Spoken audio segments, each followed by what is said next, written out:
Recently, the folks at Worship Tutorials and Tone Junkie have come up with a series of patches with the Tone Match moniker. Are they as great as they seem, or are there any concerns that need to be flagged out before you spend the money to buy them?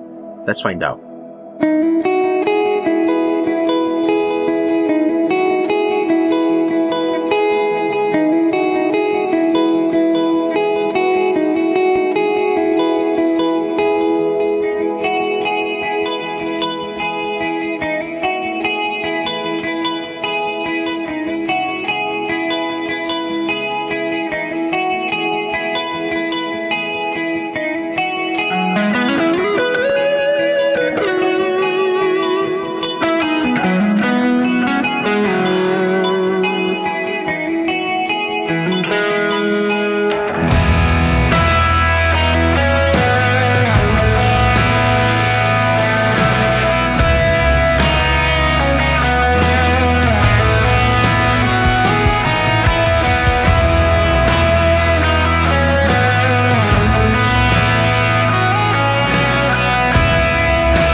Hello and welcome to the video. If this is our first time meeting, my name is Justin and I'm all about worship guitar, helping you sound and play your best with Jesus.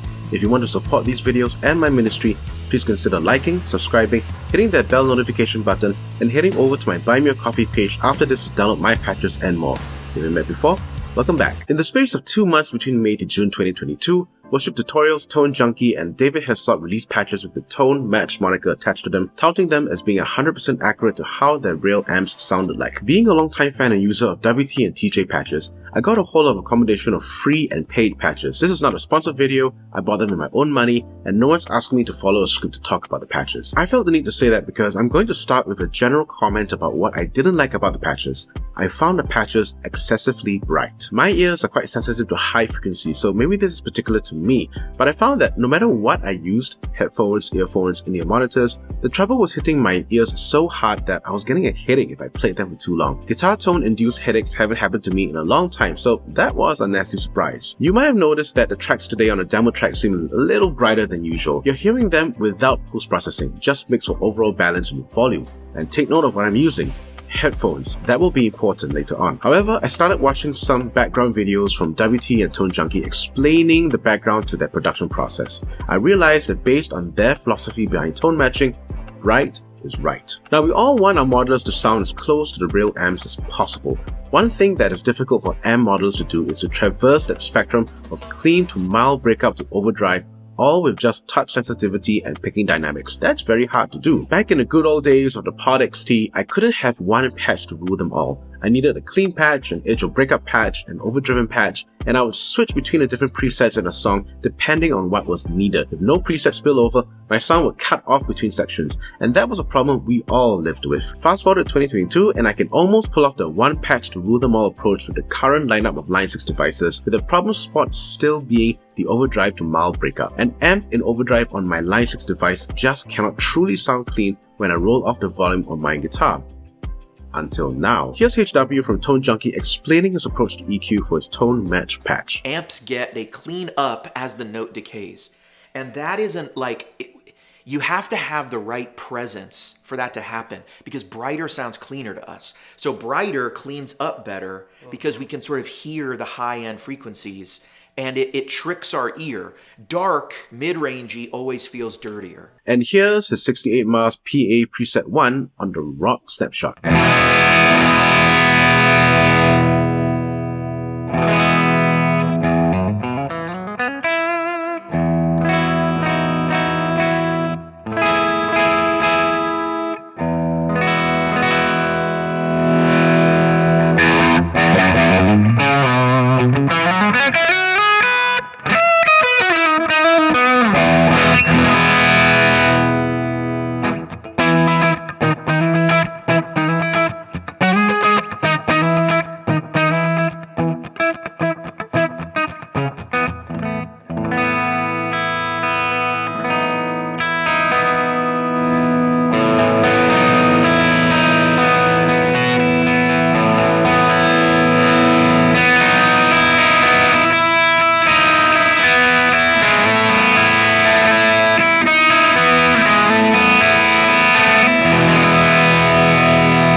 So if tweaking the brightness is to enable cleanup by rolling down the guitar volume, how then do we address the ear fatigue from listening to the patches over headphones? I think the solution is to be found in what the folks at WT and TJ are saying here. And we apply a little EQ after that as well to sort of get that mic'd amp to sound exactly like what we want it to sound like. And it sounds pretty much like the amp in the room. I'm just gonna make a little claim here.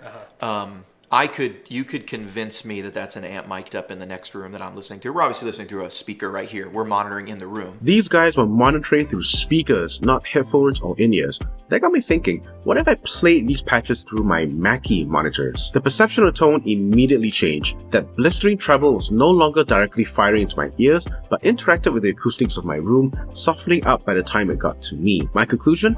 TM patches are stage ready. It reminds me of the recent open mic worship jam night organized by Wham Jam. I played through a live amp which was tweaked for the room. It was really quite bright, but that brightness made sense in the context of a full band. Even with a cageless drum kit right next to me and a drummer who wasn't playing with rods, I wasn't drowned out and could be heard above the band. So if you're finding that these patches are hurting your ears from playing them through headphones, try playing them over FRFR speakers or studio monitors. And as a bonus, stage readiness means that they should sound right when you go direct to the front of house for the Sunday service. I'm sure you can relate to this. You tweak your tone to sound just like the record, you set up for rehearsal, and realize that the guitar channel you're plugged in sounds excessively processed. This happens because the front of house guys have probably programmed a preset on the mixer for electric guitar processing, including gating, compression, and EQ. So I've been finding that I either have to bypass my post-amp compression and EQ that I'm fond of, or convince the sound guys to disable those on their end. The TM patches, they're supposed to sound like they're simply mic'd up with no additional processing,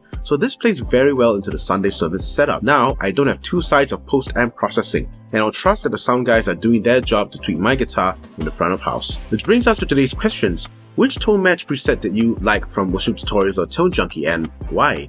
Do you prefer their older patches or this current lineup? I'd love to hear your ideas and thoughts in the comment section below. That's it for me. Thanks for watching this video. If you got value out of it, like it and share it with someone whom you know is interested in tone match presets. Here's an excerpt of the same track with some post-processing, mostly subtractive EQ. Until next time, I'm Justin, and I'm all about worship guitar.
Bye.